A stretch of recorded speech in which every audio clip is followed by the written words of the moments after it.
Hello friends, coursemate tutor series में आपका स्वागत है। दोस्तों, विश्व भर में सभी समुदाय सदियों से बिजनेस में एथिक्स और नैतिक आचरण से संबंधित मौलिक सवालों का जवाब तलाश रहे हैं, और खासकर जब समय समय पर कंपनियों में धोखाधड़ी और फ्रॉड्स के मामले सामने आते हैं। ऐसी हालत में एक सच्चे प्रोफेशनल जैसे कि चार्टर्ड अकाउंटेंट की जिम्मेदारी और भी बढ़ जाती है, क्योंकि अब उसे सिर्फ कंपनी या इकाई के मालिकों के एजेंट ही की नहीं, बल्कि आम जनता के हित में उनके प्रतिनिधि की तरह काम करना होगा।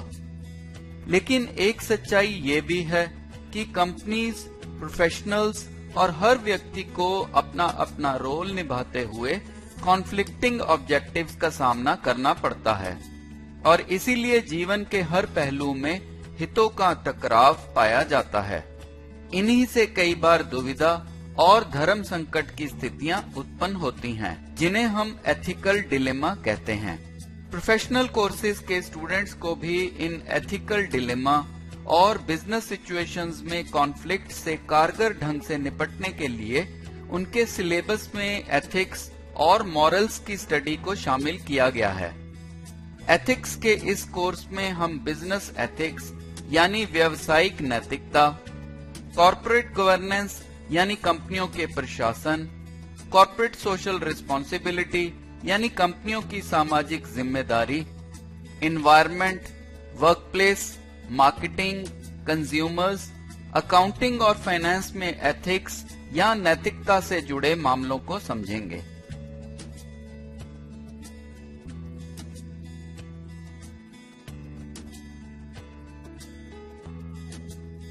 अब एथिक्स एक ग्रीक शब्द इथोस से बना है, जिसका अर्थ है चरित्र या आचरण, और अक्सर एक व्यक्ति की आदतों से उसके चरित्र का अंदाजा लगाया जा सकता है।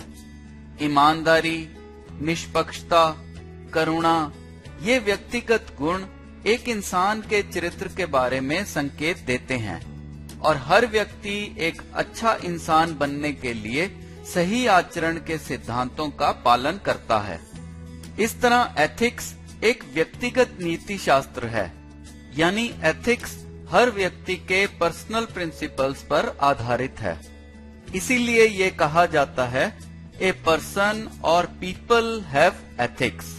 दुर्भाग्यवश आज हम अपने प्राचीन वेदों और ग्रंथों में दिए गए सद्गुण के उपदेशों को भूल चुके हैं, और इसीलिए आज व्यापार जगत में कॉर्पोरेट फ्रॉड्स, स्कैंडल्स, स्कैम अपना सर बेशर्मी से उठा रहे हैं। इन अनैतिक बुराइयों से पीछा छुड़ाने के लिए आज हमें एक मार्गदर्शक की जरूरत है, और इस संदर्भ में आधुनिक भारत के सबसे महान विचारक राष्ट्रपिता महात्मा गांधी का नाम सबसे पहले याद आता है, जिन्होंने राजनीति, विज्ञान और धर्म को मानवीय बनाने के लिए हमें इन 7 नैतिक पापों से बचने को कहा। पॉलिटिक्स विदाउट प्रिंसिपल्स यानी सिद्धांतों के बिना राजनीति, वेल्थ विदाउट वर्क यानी श्रम के बिना धन संपत्ति, कॉमर्स विदाउट मॉरलिटी यानी नैतिकता के बिना वाणिज्य, नॉलेज विदाउट कैरेक्टर यानी चरित्र के बिना ज्ञान, प्लेजर विदाउट कॉन्शियस यानी विवेक चेतना के बिना आनंद, साइंस विदाउट ह्यूमैनिटी यानी मानवीयता के बिना विज्ञान, और अंत में वर्शिप विदाउट सैक्रिफाइस यानी त्याग के बिना आराधना। अब अगर हम इन 5 दृष्टिकोणों को ध्यान से देखें तो ये सभी मानवता, जन कल्याण, सबके भले की बात तो करते हैं, लेकिन इन्हें लागू करने में कई समस्याएं भी हैं। उदाहरण के लिए, किसी एक का भला अक्सर दूसरे की हानि या कीमत पर होता है। किसी एक का अधिकार अक्सर किसी दूसरे के अधिकार पर अंकुश से ही बनता है। लेकिन इन दुविधाओं के बावजूद ये नैतिकता के दृष्टिकोण हमें एथिक्स के महत्वपूर्ण संकेत देते हैं, और किसी विशेष परिस्थिति में हमें कैसा आचरण अपनाना चाहिए, ये निर्णय लेने में भी ये 5 अप्रोच मददगार साबित हो सकती हैं। यानी business ethics is earning profits in an ethical manner. व्यवसाय में नैतिक होने के लिए ये आवश्यक है कि एक इकाई कानून और नियमों का पालन करे, इस जागरूकता के साथ काम करे कि उसके प्रोडक्ट्स या सर्विसेज और उसके एम्प्लॉइज के एक्शन कैसे व्यवसाय के सभी स्टेक होल्डर्स यानी हितधारकों और समाज को प्रभावित कर सकते हैं। इस तरह बिजनेस एथिक्स व्यक्तिगत और सामूहिक स्तर पर कारोबार के संचालन को नियंत्रित करने के लिए नैतिक मूल्यों के नियम हैं और एक व्यापारी को समाज के ट्रस्टी के रूप में काम करना होगा, जिससे समाज के हर घटक यानी consumers, employees, share holders, community इत्यादि सबके सामान्य हितों में वृद्धि हो। इसे ही बिजनेस में ट्रस्टीशिप का सिद्धांत कहा जाता है, जिसे राष्ट्रपिता महात्मा गांधी ने सभी व्यापारियों को निभाने की सलाह दी थी और उन्हें याद दिलाया था कि उनकी जिम्मेदारी व्यापार में लाभ कमाने से कहीं बड़ी है और उनके आचरण को देश के प्रतिबिंब के रूप में देखा जाता है। महात्मा गांधी के शब्दों में, trusteeship provides a means of transforming the present capitalist order of society into an egalitarian one, यानी ट्रस्टीशिप आज के पूंजीवाद समाज को एक समतावादी समाज में बदलने का साधन प्रदान करती है। उदाहरण के लिए आप एक कार बनाने वाली कंपनी के टेक्निकल डायरेक्टर हैं।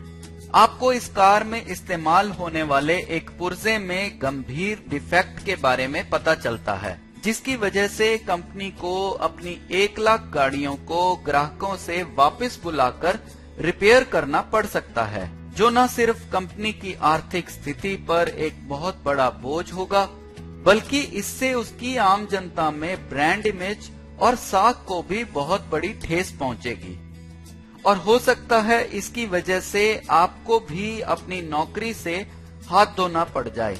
लेकिन इसके बारे में ना बताने से आप लाखों लोगों की जिंदगी को जोखिम में डाल रहे हैं। इस तरह पेशेवर जिम्मेदारियों और नैतिक मूल्यों के परस्पर संघर्ष को कॉन्फ्लिक्ट ऑफ इंटरेस्ट या डिलेमा कहा जाता है।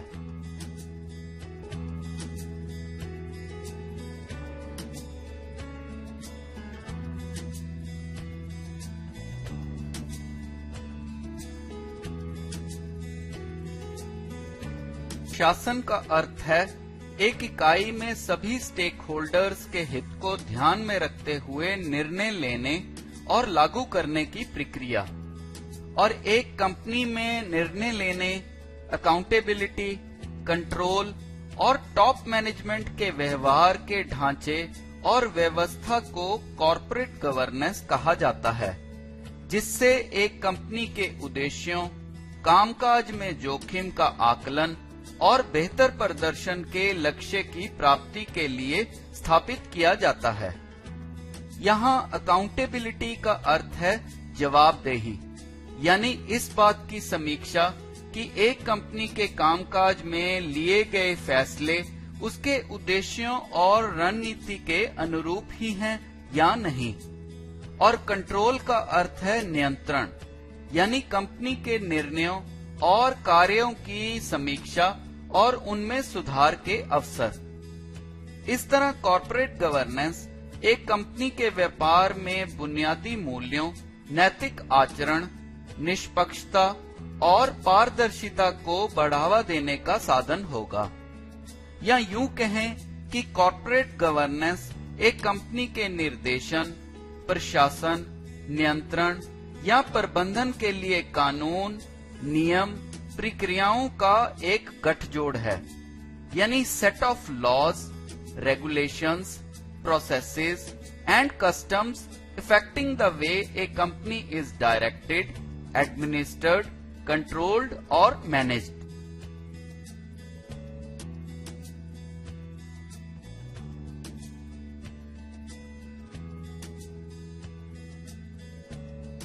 एक व्यवसायिक कंपनी का उद्देश्य क्या है? क्या ये सिर्फ शेयर होल्डर्स के लिए ज्यादा से ज्यादा मुनाफा कमाना और उनके निवेश के बाजारी मूल्यांकन में वृद्धि है? क्या एक कंपनी का दायित्व कानून और नियमों के अनुपालन से आगे कुछ नहीं? दोस्तों, हम जानते हैं कि हालांकि एक कंपनी आर्टिफिशियल जुरिडिकल पर्सन है, लेकिन फिर भी एक कंपनी अपने अपने निवेशकों, ऋणदाताओं, प्रबंधन के सदस्य यानी बोर्ड ऑफ डायरेक्टर्स और मैनेजमेंट, कर्मचारियों, ग्राहकों, सप्लायर्स, सरकार और समाज के अन्य घटक का गठजोड़ है, जिन्हें हम स्टेक होल्डर्स कहते हैं। ग्लोबल रिपोर्टिंग इनिशिएटिव्स के अतिरिक्त सीएसआर के क्षेत्र में विकास के सफर में 1999 में प्रकाशित AA1000 accountability standards, SA8000 international standard for working conditions, the global Sullivan principles, Asian Pacific economic cooperation business code of conduct, सन 2000 में जारी यूएन ग्लोबल कॉम्पैक्ट गाइडलाइंस, 2006 में प्रकाशित organisation for economic cooperation and development guidelines for multinational enterprises ने भी अपना योगदान दिया है। इनके अतिरिक्त यूरोप, जापान और अमेरिका के बिजनेस लीडर्स ने स्विट्जरलैंड में इकट्ठा होकर बिजनेस में नैतिक मूल्यों और सामाजिक दायित्वों पर एक दस्तावेज जारी किया, जिसे Caux round table document of principles of business के नाम से जाना जाता है। इस डॉक्यूमेंट में रूल्स और एथिक्स के अनुपालन, बहुपक्षीय व्यापार समझौते, पर्यावरण के सम्मान और रिश्वत, काले धन और अन्य भ्रष्ट तरीकों की रोकथाम के सिद्धांत दिए गए हैं, जो विश्व भर में बिजनेसेस में अपनाए जाने की सलाह देते हैं। भारत में भी कंपनी अफेयर्स के मंत्रालय ने 2009 में सभी कंपनियों के द्वारा स्व इच्छा से कॉर्पोरेट सोशल रिस्पॉन्सिबिलिटी के सिद्धांतों को लागू करने के लिए ड्राफ्ट गाइडलाइंस जारी करी, जिन्हें हाल ही में मंजूर किए गए नए कंपनीज एक्ट 2013 में भी शामिल किया गया है।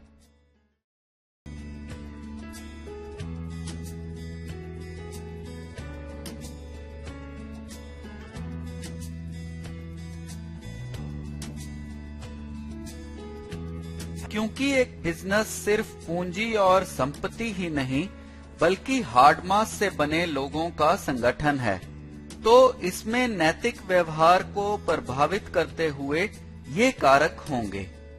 सबसे पहले इसमें काम करने वाले कर्मचारियों के व्यक्तिगत नैतिक मानकों और मूल्य। अगर एक व्यक्ति खुद अच्छे आचरण वाला है, तो वो अपने व्यापारिक कामकाज में भी यही गुणों का प्रकटीकरण करेगा और अपने कार्यस्थल पर दूसरे कर्मचारियों के लिए मिसाल बनेगा। बचपन से लेकर जवानी तक विकसित नैतिक मूल्य एक कर्मचारी के व्यवहार और उसके काम के निर्णयों और जिम्मेदारियों की समझ में प्रदर्शित होते हैं। इसके अतिरिक्त प्रबंधकों और सहयोगियों के आचरण से भी एक वर्कप्लेस की नैतिकता पर प्रभाव पड़ता है। अगर एक कार्यस्थल पर वरिष्ठ अधिकारी और सहयोगी नैतिक तरीके से व्यवहार करेंगे, तो फिर एक कर्मचारी खुद भी इन्हीं मूल्यों के अनुपालन करने के लिए बाध्य हो जाएगा। और इसके उलट अगर वो अपने सहयोगियों को अनैतिक काम करते हुए देखेगा, जिसे रोका नहीं गया है, तो फिर उसके खुद के भी इन्हीं कामों में शामिल और सम्मिलित होने का अंदेशा बढ़ जाएगा। उदाहरण के लिए, अगर एक कार्यस्थल पर कुछ कर्मचारी समय पर नहीं आते हैं और उन्हें इसका कोई हर्जाना नहीं देना पड़ता है, तो हो सकता है इसकी वजह से जो लोग टाइम पर रिपोर्ट करते हैं, वो भी धीरे धीरे लेट आना शुरू कर दें। इसी तरह कई बार दुराचार में शामिल होने के कथित अवसर भी अनएथिकल प्रैक्टिसेस को बढ़ावा देते हैं। उदाहरण के लिए अगर एक इकाई में इंटरनल कंट्रोल सिस्टम कमजोर है या फिर संपत्ति और कैश की गणना नियमित रूप से नहीं करी जाती है, तो फिर इनमें फ्रॉड और गबन होने की आशंका ज्यादा होगी। व्यापार में इकाई के आपूर्तिकर्ताओं यानी सप्लायर्स, ग्राहकों, सरकार और अन्य लोगों के प्रति जिम्मेदारियों को कैसे निभाया जा रहा है, इससे भी एक कर्मचारी के नैतिक निर्णयों पर प्रभाव पड़ सकता है। उदाहरण के लिए अगर एक इकाई में कस्टमर कंप्लेंट्स की अनदेखी करी जाती है, तो फिर इसमें काम करने वाले कर्मचारियों का भी ग्राहकों के प्रति संवेदनशील रवैया नहीं होगा। तो दोस्तों, इन फैक्टर्स की वजह से किसी भी वर्कप्लेस में एथिकल प्रैक्टिसेस ज्यादा या कम पाई जा सकती हैं, और क्योंकि एथिक्स व्यक्तिगत नैतिक मान्यताओं और सामाजिक अवधारणाओं पर आधारित होते हैं, इसीलिए ये हर व्यक्ति, स्थिति और संस्कृति में भिन्न पाए जाएंगे।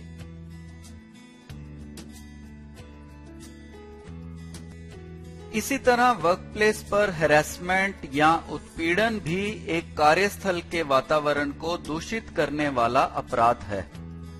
हैरेसमेंट का अर्थ है किसी कर्मचारी के काम में परोक्ष या स्पष्ट रूप से निरंतर हस्तक्षेप करना, डराना धमकाना, आक्रामक रवैया अपनाना, जिसकी वजह से उस कर्मचारी के प्रदर्शन पर प्रभाव पड़े। हैरेसमेंट एक कार्यस्थल पर नकारात्मक काम का माहौल बनाता है, जहां कर्मचारियों से डरा धमकाकर या बलपूर्वक काम लिया जाता है। हैरेसमेंट या उत्पीड़न दो प्रकार की हो सकती है। रेशियल हैरेसमेंट यानी जातीय उत्पीड़न, जिसमें किसी व्यक्ति की जाति, राष्ट्रीयता, मूल या नाम या नस्ल, रंग इत्यादि से संबंधित आपत्तिजनक लिखित या शारीरिक आचरण का प्रदर्शन किया जाए। किसी व्यक्ति को चमार, हबशी, कालिया इत्यादि से संबोधित करना या उनकी जाति या धर्म को लेकर कटाक्ष या अप्रिय टिप्पणी करना रेशियल हैरेसमेंट के उदाहरण होंगे। दूसरी है सेक्सुअल हैरेसमेंट यानी यौन उत्पीड़न, जिसमें किसी कर्मचारी से अप्रिय मौखिक या शारीरिक यौन शोषण या सेक्सुअल फेवर्स के लिए अनुरोध या अनुचित छूना, टिप्पणी, चुटकुले या चुटकी काटना जैसे अनैतिक व्यवहार शामिल हैं।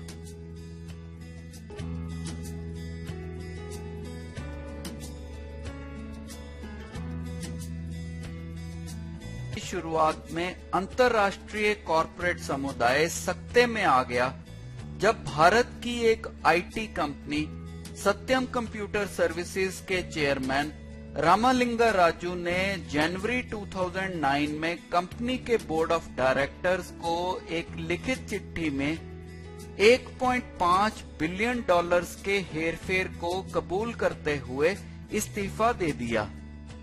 राजू ने स्वीकार किया कि उसने कंपनी के अकाउंट्स में झूठी सेल्स, प्रॉफिट्स और कैश बैलेंसेस डालकर कंपनी की माली हालत को बेहतर दिखाया है।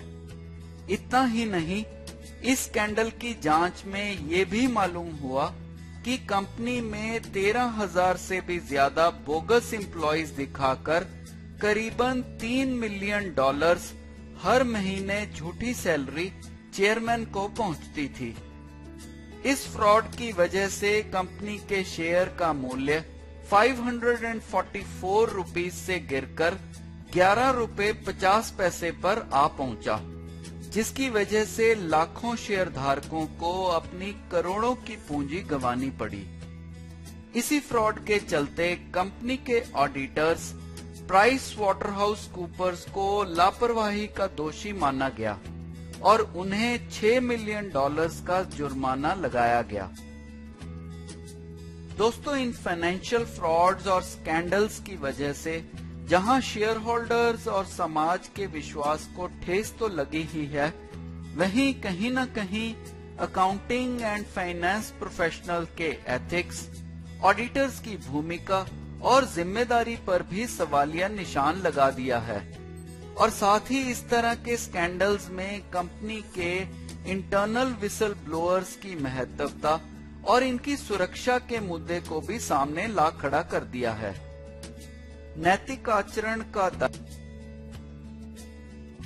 इसके अतिरिक्त इकाई के टॉप मैनेजमेंट और लीडरशिप द्वारा नैतिक व्यवहार के महत्व पर जोर और खुद उसकी एक मिसाल देना, एथिकल रूल्स, पॉलिसीज और प्रोसीजर्स की उचित शिक्षा और प्रशिक्षण, बिना किसी डर के स्वतंत्र रूप से नैतिक मुद्दों पर बातचीत करने को प्रोत्साहित करना, प्रबंधन के उचित स्तर पर धोखाधड़ी, कुप्रबंधन और अनैतिक आचरण की रिपोर्ट देने वाले व्यक्ति यानी विसल ब्लोअर को उचित सुरक्षा देना, ये भी एक इकाई में एथिकल एनवायरनमेंट को बनाने में सहायक हैं।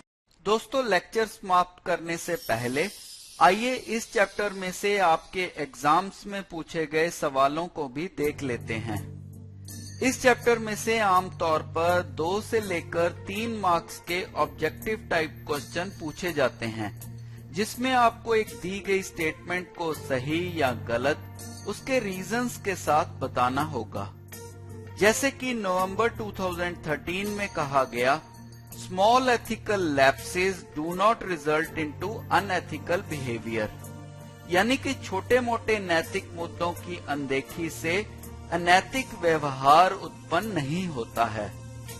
दोस्तों, हम जानते हैं ये स्टेटमेंट सही नहीं है, क्योंकि वास्तव में तो छोटी नैतिक भूल के फलस्वरूप ही अनैतिक व्यवहार को बढ़ावा मिलता है।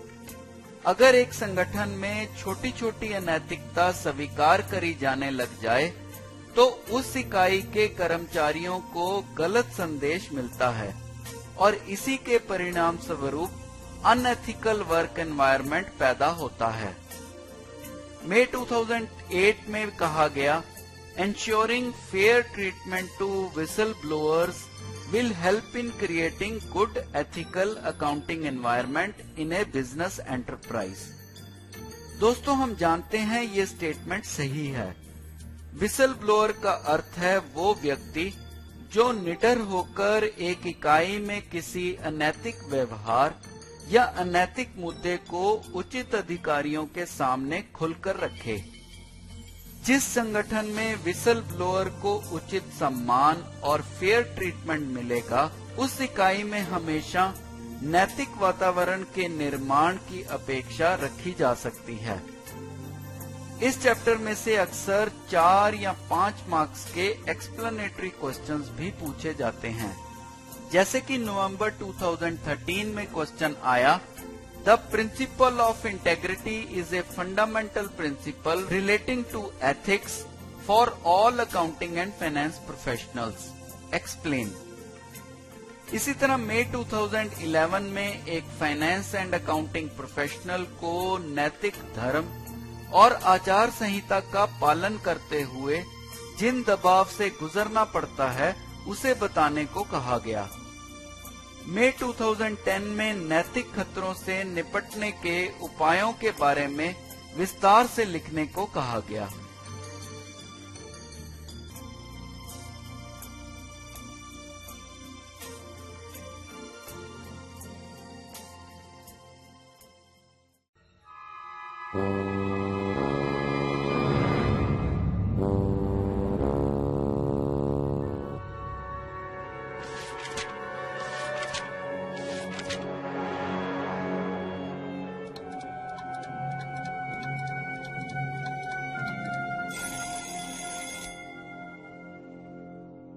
Hey, did you check out learning resources at Postpaid Online?